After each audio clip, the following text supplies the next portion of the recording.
Selamat datang di channel YouTube saya kepada teman-teman para pejuang uji kompetensi NERS Indonesia.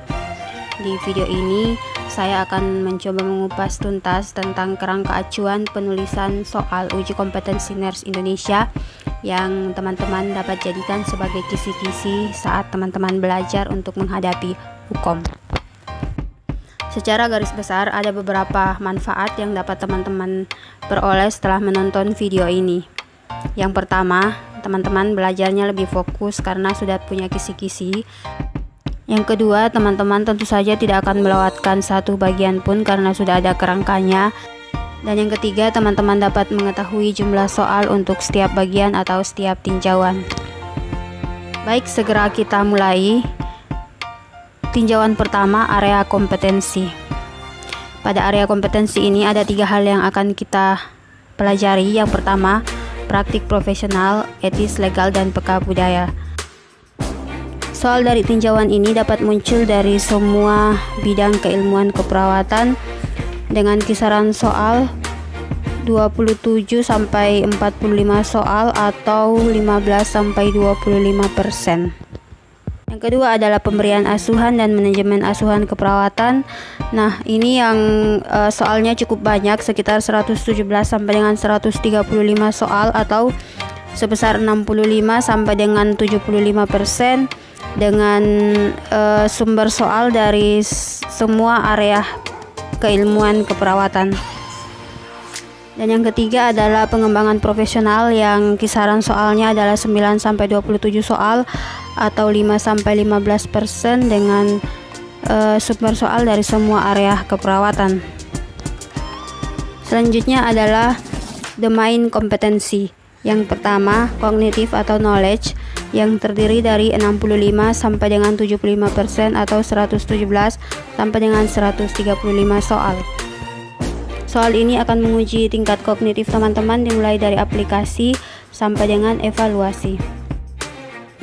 Selanjutnya adalah pengetahuan prosedur yang terdiri dari 20 sampai dengan 25% atau 26 sampai dengan 45 soal. Yang diujikan pada poin ini adalah kemampuan teman-teman untuk melakukan prosedur keperawatan sesuai dengan SOP. Yang terakhir adalah pengetahuan afektif yang terdiri dari 5 sampai 10% atau 9 sampai 18 soal yang memuat tentang kemampuan bersikap dalam mengaplikasikan nilai-nilai profesionalisme. Selanjutnya adalah domain 3 yaitu bidang keilmuan. Untuk bidang keilmuan ini ada 9. Yang pertama, keperawatan medikal bedah terdiri dari 23 sampai dengan 37% atau 45 sampai 66 soal. Yang kedua, keperawatan anak yang terdiri dari 8 sampai dengan 14% atau 14 sampai dengan 25 soal.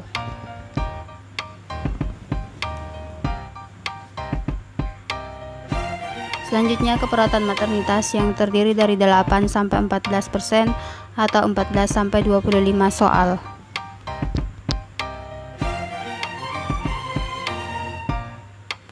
Yang keempat, keperawatan jiwa yang terdiri dari 8 sampai 14% atau 14 sampai 25 soal.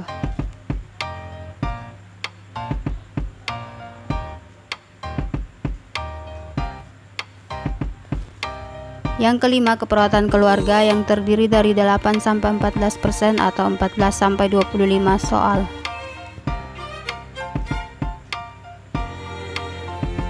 Yang keenam, keperawatan komunitas yang terdiri dari 8 sampai 14% atau 14 sampai 25 soal.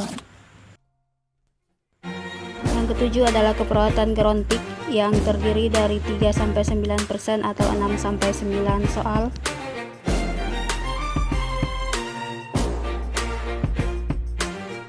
Yang kedelapan, manajemen keperawatan yang terdiri dari 3 sampai 9% atau 6 sampai 9 soal.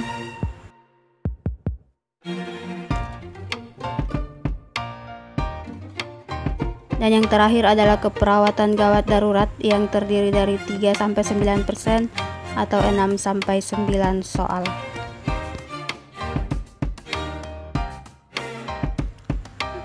Kita lanjut ke tinjauan yang keempat yaitu proses perawatan yang terdiri dari pengkajian Pengajian ini memuat 25% soal untuk setiap mata ajar atau setiap bidang keilmuan. Kemudian diagnosa juga terdiri dari 25% soal untuk setiap bidang keilmuan. Lalu selanjutnya yang ketiga yaitu perencanaan. Untuk perencanaan ini dia berisi 15% soal untuk setiap bidang keilmuan. Kemudian yang keempat, pelaksanaan tindakan atau implementasi juga berisi 15% soal untuk setiap bidang keilmuan.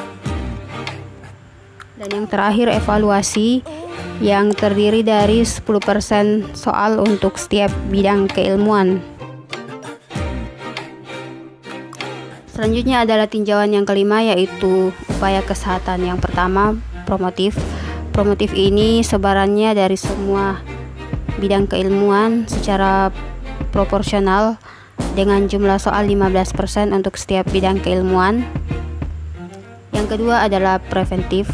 Preventif juga berasal dari semua bidang keilmuan dengan jumlah 15% untuk setiap bidang keilmuan. Lalu yang ketiga yaitu kuratif dengan jumlah soal 40% dari setiap bidang keilmuan.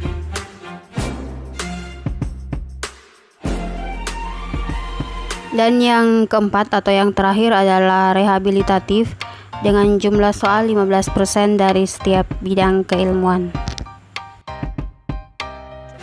Selanjutnya kita ke tinjauan yang terakhir yaitu kebutuhan dasar manusia dimulai dari oksigenasi.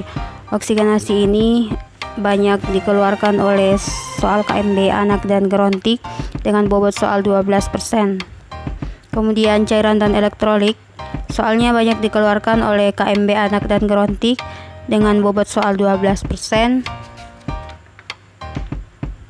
Kemudian nutrisi juga lebih banyak dikeluarkan oleh KMB anak dan gerontik dengan bobot soal yang sama yaitu 12%. Selanjutnya adalah aman dan nyaman yang soalnya lebih banyak dikeluarkan oleh KMB dan jiwa dengan bobot sekitar 12%. Kemudian eliminasi ini dikeluarkan oleh semua bidang keilmuan dengan bobot soal 9%. Lalu aktivitas dan istirahat ini lebih banyak dibahas oleh KMB, gerontik dan jiwa dengan bobot soal 9%. Selanjutnya adalah psikososial yang dibahas oleh seluruh bidang keilmuan secara proporsional dengan bobot 9%. Kemudian komunikasi dibahas oleh semua bidang keilmuan secara proporsional dengan bobot 9%.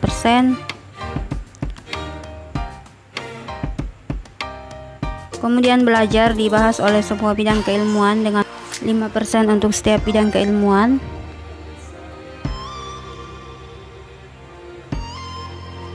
Selanjutnya seksualitas ini dibahas oleh semua bidang keilmuan dengan bobot 5% untuk setiap bidang keilmuan. Dan yang terakhir adalah nilai dan keyakinan yang juga dibahas oleh semua bidang keilmuan dengan bobot 5% untuk setiap bidang keilmuan. Demikianlah pembahasan kita pada saat ini.